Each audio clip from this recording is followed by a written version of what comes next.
नमस्कार साथियों, एक बार फिर स्वागत है आपका मेरे यूट्यूब चैनल आकाश डिजायर में। इस बेहद खास चीज़ में बात करते हैं करंट अफेयर्स की, साथ ही साथ करते हैं उनका एनालिसिस। तो यदि आप मेरे चैनल पर नए हैं तो चैनल को लाइक करिए, सब्सक्राइब करिए, कमेंट करिए, अपने साथ शेयर कीजिए और हाँ, बेल आइकन को जरूर प्रेस कर लीजिए क्योंकि मेरे द्वारा अपलोड किए वीडियोज़ के नोटिफिकेशन आपको तभी मिल पाएंगे और आप सबसे पहले वीडियो को देख पाएंगे, क्योंकि ये सीरीज न केवल यूपीएससी स्टेट पीसीएस के लिए आवश्यक है बल्कि अन्य एग्जाम के लिए भी आवश्यक है, साथ ही साथ आपकी डेली अपडेट के लिए भी आवश्यक है।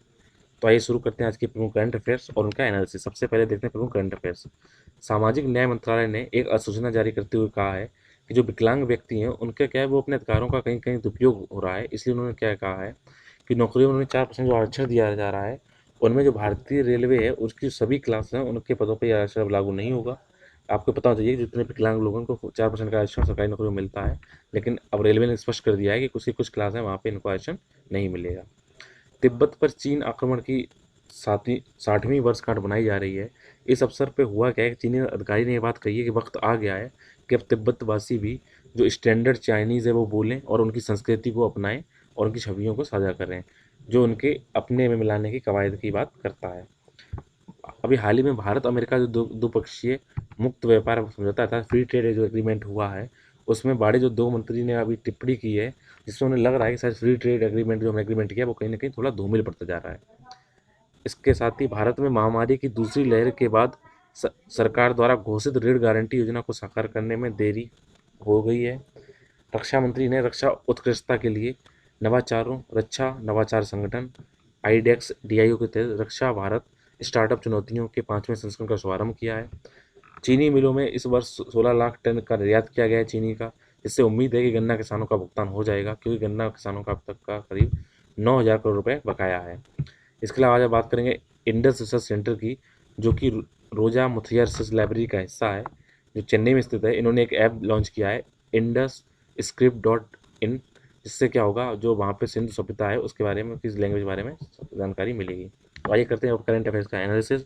सबसे पहले देखते हैं जीके जीएस पेपर 2 से लिंक जितने टॉपिक हैं। तो हुआ क्या है, जो ऐसा अभी रिपोर्ट आई है कि जो कार्य कर जितने भी विकलांगता कोटा यानी हैंडीकैप कोटा से जो जो दिव्यांग कोटा से जो फ़ायदा उठा रहे हैं, वो क्या कर रहे हैं, इलीगल वे से फ़ायदा ले रहे हैं। और आपको पता होना चाहिए सरकारी भी जितने कार्य होते हैं उसमें पब्लिक पीडब्ल्यूडी वर्कर हैं, यानी कि जो दिव्यांग लोगों को 4% की रिजर्वेशन की बात की जाती है। और अगर हम बात की जाए इन्होंने क्या किया है, किन रेलवे में किन श्रेणियों में लागू नहीं होगा, बेसिकली क्या होगा, सुरक्षा बल सेवा दिल्ली, अंडमान और निकोबार द्वीप समूह, लक्षद्वीप, दमन और दीप, दादरा नगर हवेली के पुलिस बलों में इसको लागू नहीं किया जाएगा। अगर टॉपिक का लिंक देखें तो सामाजिक क्षेत्र के विकास, उनके प्रबंधन से संबंधित मुद्दे, स्वास्थ्य, शिक्षा, मानव संसाधन संबंधित सेवाएं। तो आइए देखते हैं कि विकलांग व्यक्तियों को अधिकार अधिनियम 2016 है, इसमें क्या बात की गई है। तो इस जो विकलांग व्यक्तियों के अधिकार अधिनियम 2016, उसने किसको सबसे पहले रिप्लेस किया था, वो था 1995 का।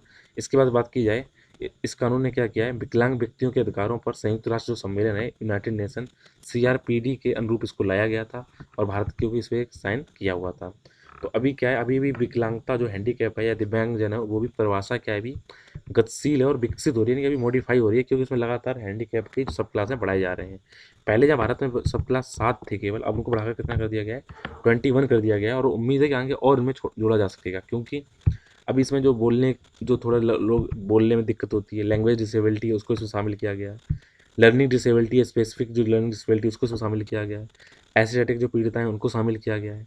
इसमें क्या बोला गया है, 6 से 18 वर्ष की आयु वर्ग के जितने भी लोग हैं जो विकलांग हैं, उनको क्या होगा, सभी को मुफ्त शिक्षा का अधिकार होगा। आइए बात करते हैं, तिब्बत में सांस्कृतिक प्रतीकों भाषा को अपनाने के लिए चीन का थोड़ा सलाह दी गई है उसकी 70वीं वर्षगांठ पे। तो टॉपिक का लिंक देखें, भारत उसके पड़ोसी संबंध, भारत से जुड़े समझौते या भारत के हितों को प्रभावित करना।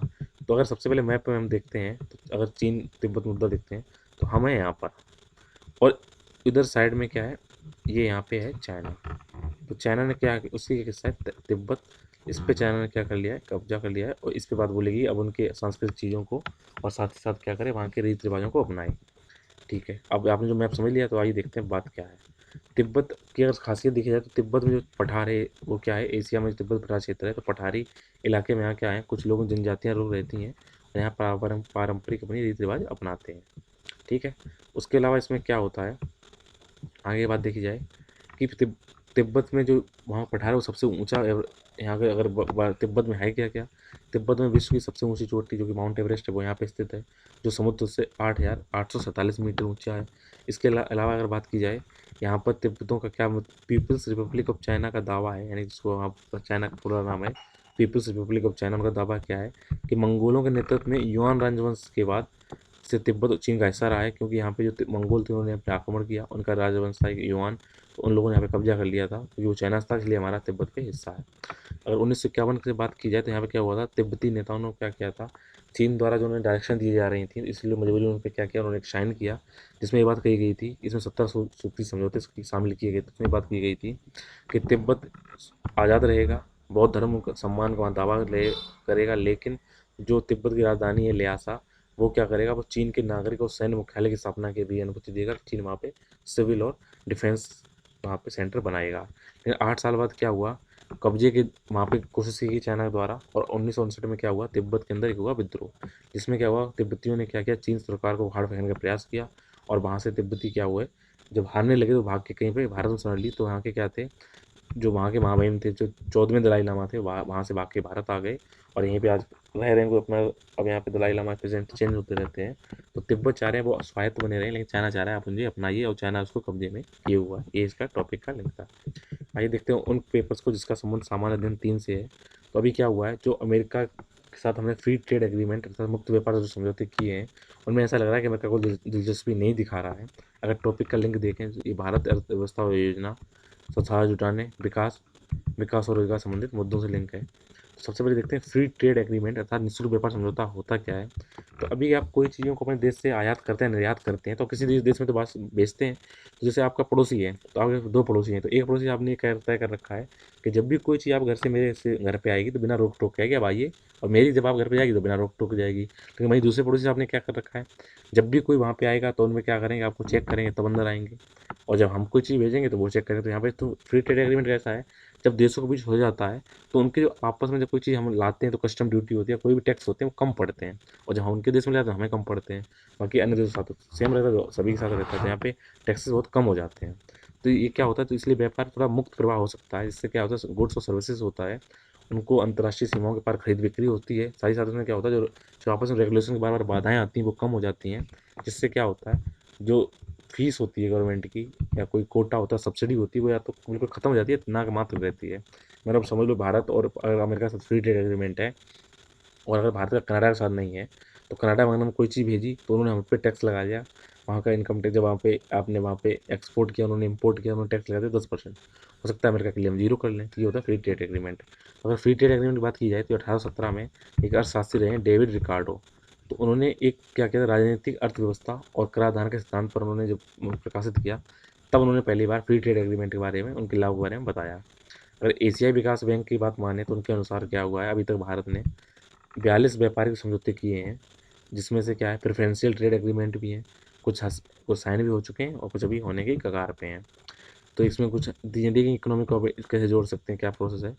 तो इसमें एक बात है, अर्ली हार्वेस्ट डील जो हमने ऑस्ट्रेलिया के साथ की है, उसको अगर समझाओ तो उसमें क्या है, अर्ली हार्वेस्ट डील क्या होता है, ये भी एक फ्री ट्रेड एग्रीमेंट टाइप का होता है, लेकिन और आगे होता है। इसमें क्या होता है कि इसमें क्या होता है, व्यापार को बढ़ावा देने के लिए क्या सीमित वस्तुओं पर टैरिफ बाधाओं को कम करते हैं। अगर आप कुछ स्पेसिफिक चीज़ें हैं, अर्ली हार्वेस्ट मतलब खास चीज़ें हैं, उन पे आपने फ्री ट्रेड एग्रीमेंट से भी टैक्स कम कर दिए हैं, जिससे कि और जल्दी हो सके, आपको वहाँ व्यापार आसानी से हो सके। तो ये इस बात का कहना अर्ली हार्वेस्ट डील, या आप कहीं अगर क्वेश्चन है what is the meaning of early harvest deal या अर्ली हार्वेस्ट डील से आप समझते क्या है, तो आप इस हार्वेस्ट का मतलब खेती से ना जोड़िए, बल्कि ये क्या है, एक तरीके का टैक्स रोकने का फ्री ट्रेड एग्रीमेंट का एक और एडवांस प्रोसेस है। इसके अलावा अगर टैरिफ की बात की जाए, गैर टैरिफ की बात जो बाधाएं उसमें क्या बात होती है, टैरिफ मतलब क्या होता है, आपने कोई चीज़ खरीदी उस पर आपको टैक्स लगे तो वो टैरिफ हो गया, सीधा स्मूथली फ्लो होता है तो वो नॉन टैरिफ होता है।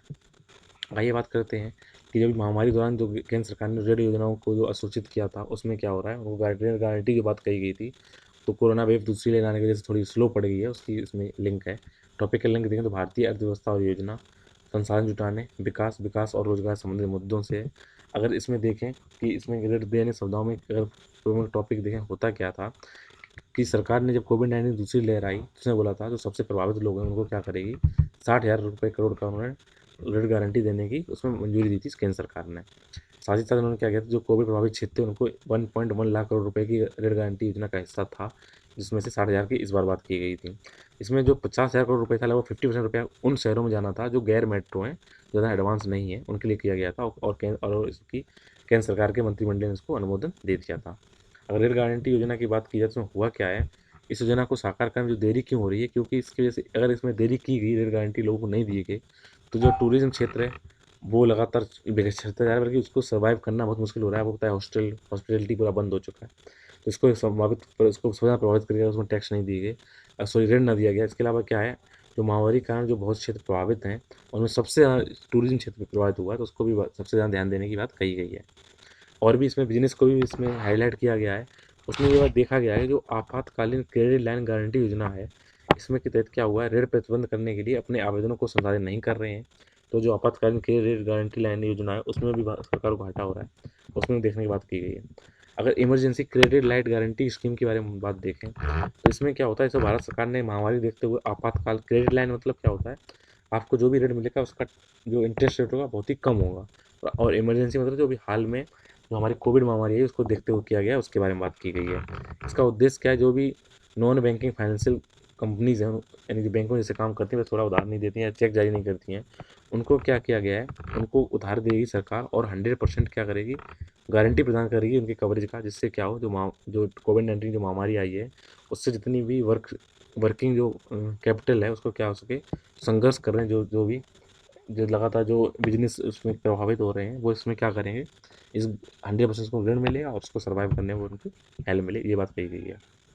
हाल ही हमारे रक्षा मंत्री राजनाथ सिंह ने क्या किया है, रक्षा के क्षेत्र में एक स्टार्टअप शुरू किया था, उसका एक नया वर्जन डाला है, स्टार्टअप चुनौतियाँ 5.0, जो किसके लिए है, जो कि नवाचार जितने हम इनोवेशन करते हैं, या फिर रक्षा के जो इनोवेशन ऑर्गेनाइजेशन है उनके अंदर क्या है और एक्सीलेंस लाने की बात कही गई है। इसके तहत स्टार्टअप लगाया गया है और उसकी चुनौतियों के लिए 5th संस्करण की शुभारंभ किया गया है। अगर टॉपिक का लिंक देखें तो संचार नेटवर्क के माध्यम से आंतरिक सुरक्षा के लिए चुनौतियाँ, आंतरिक सुरक्षा चुनौतियों में मीडिया और सोशल नेटवर्किंग साइटों की भूमिका, साइबर सुरक्षा की मूल बातें, मनी लॉन्ड्रिंग और उसकी रोकथाम से टॉपिक लिंक है। अगर इस जो अभी स्टार्ट किया गया IDEX DIO अर्थात innovation for defence excellence, defence India startup challenge की जो बात कही गई है उसका उद्देश्य देखें तो इससे क्या करना है, सबसे पहला जो भी हम रक्षा क्षेत्र में जो भी चीज़ें खरीदते हैं, खरीद फरोख्त करते हैं, उसमें हम आयात ना करें बल्कि हम आत्मनिर्भर हो जाएं। साथ ही साथ एरोस्पेस क्षेत्र है उसमें इनोवेशन और टेक्नोलॉजी डेवलपमेंट के साथ बढ़ावा देंगे, और इसमें जो भी चुनौतियाँ आ रही हैं उनको समस्याओं को सॉल्व करने की कोशिश करें, और इसमें क्या किया जाए, हर चीज़ में जागरूकता लाई जाए, उनका मॉडिफिकेशन किया जाए, आर्टिफिशियल इंटेलिजेंस का डेवलपमेंट किया जाए, ये इसके में टारगेटेड है। तो अगर IDEX बात की जाए तो फुल फॉर्म होगी इनोवेशन फॉर डिफेंस एक्सीलेंस। अगर इसकी बात की जाए, इसके बारे में और थोड़ा डिटेल देखा है कि IDEX है क्या, इनोवेशन फॉर डिफेंस एक्सीलेंस क्या करता है, उद्योगों के जो आधुनिकी उनका मॉडिफिकेशन है उनकी दिशा में योगदान करने के लिए सरकार की पहल है। इसे 2018 में लॉन्च किया गया था, और इसके अगर लिंक अगर देखें कि इसका उद्देश्य क्या है, तो ये क्या है, रक्षा और एरोस्पेस में इनोवेशन और टेक्नोलॉजी डेवलपमेंट को ये बढ़ावा देता है। तो क्वेश्चन ये आता है IDEX से आप क्या समझते हैं, उसका क्या रोल है, तो आप इसमें ये लिख सकते हैं, ये देख सकते हैं इसका क्या रोल है। हाल ही के वर्षों में देखा गया इस बार चीनी का रिकॉर्ड निर्यात किया गया, हमारे देश से बाहर भेजा गया है चीनी को, और लगभग जो निर्यात किया वो कितना है, 60 लाख टन किया गया है। तो इससे ये उम्मीद लगाई जा रही है, तो किसानों को जो बकाया है 9,000 करोड़ रुपए उसमें भुगतान होगा, और किसानों की समस्याएं थोड़ी कम होगी। तो इसमें ये आप जो देख रहे हैं, इसको गन्ने है, शुगर कैन है, शुगर कैन से क्या कह रहे हैं, एथेनॉल का प्रोडक्शन को इसमें दिखाने की कोशिश की गई है। तो सबसे पहले टॉपिक का लिंक देखें तो ये सार्वजनिक वितरण प्रणाली, उनके उद्देश्य, कार्यप्रणाली, सीमाएं, सुरक्षा, बफर स्टॉक और खाद्य सुरक्षा से मुद्दे जो संबंधित हैं उनसे लिंक है। अगर इसमें मुख्य बिंदु देखें तो क्या है, सरकार ने जो चीनी एक्सपोर्ट की है उसके अलावा क्या क्या है, जो अतिरिक्त जो होगा चीनी उसका यूज करेंगे एथेनॉल प्रोडक्शन करने में, क्योंकि शुगर से एथेनॉल का प्रोडक्शन किया जा सकता है। इससे क्या होगा, एक तो हमें ग्रीन एनर्जी मिलेगी, साथ ही साथ क्या होगा हमारे उसमें और फ़ायदा भी होगा, किसानों को भी अच्छे दाम मिलेंगे, क्योंकि आपको पता होना चाहिए 2022 तक मोदी जी ने घोषणा की है कि किसानों की आय वो डबल कर देंगे। अगर पिछले 4 वर्षों में हम देखें तो चीन के जो एक्सपोर्ट हुआ है वो लगभग 10 गुना बढ़ गया है। लेकिन अगर इसमें थोड़ी दुविधा वाली बात क्या है कि 10 गुना एक्सपोर्ट तो बढ़ा है, लेकिन फिर भी किसानों को जो बकाया राशि है वो अभी पूरा नहीं हुआ है, ये प्रमुख मुद्दा बना हुआ है। आइए बात करते हैं सिंधु लिपि पुस्तक के वेब ऐप के उद्घाटन के बारे में। इसको इंडस रिसर्च सेंटर, जो कि रोजा मुथैया रिसर्च लाइब्रेरी चेन्नई का हिस्सा है, वहाँ से लॉन्च किया गया है। इस ऐप का नाम उन्होंने देखा है, तो वेबसाइट वो है indusscript.in, लॉन्च किया गया है। अगर टॉपिक से देखें, भारतीय संस्कृति के प्राचीन से आधुनिक काल तक काल रूपों, साहित्य और वास्तुकला के पहलू हैं, जो कि जीएस पेपर 3 से है। तो ये लगभग ये सिंध की जो वहाँ के इंडस जो सिंध जो भी सिविलाइजेशन की जो भी लैंग्वेज थी उसके साइन कुछ हैं, वो आप देख लीजिए। अगर इसके बाद देखें तो क्या है, ये जो वेब बनाई गई है, वेब पोर्टल, उसमें क्या है, इसको ऐप में क्या है, इसको आर्कोलॉजिकल डिपार्टमेंट ने बनाया है और इसका उसको फाइनेंशियल उनको सहायता की है।